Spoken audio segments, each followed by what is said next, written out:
సభాభారత్కి నమస్కారం. ఈరోజు తన 15వ పుస్తకం చేదు నిజాలను ఆవిష్కరించుకున్న అమర్నాథ్ రెడ్డి సార్కి ముందుగా శుభాకాంక్షలు.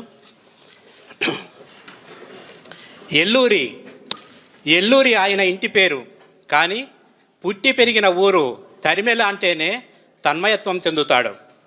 తరిమెల నుంచి ఎర్రజెండా ఆశయాల్ని మోసుకొని అనంతపురంలో అడుగిడిగిన అమర్నాథ్ రెడ్డి గారు రంగులుగా విడిపోయిన మనుషులందరినీ కలిపేది జెండాలు కాదు, గుండెల్లో ప్రవహించే రక్త కణాలు అని నమ్మిన వ్యక్తి.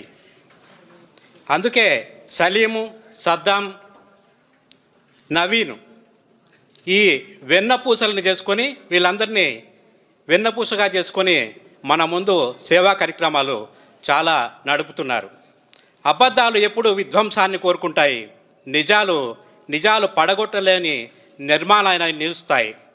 అమర్నాథ్ రెడ్డి గారి అనుభవసారం ఆయన ఈ చేదు నిజాల్ని తెలియజేస్తుంది.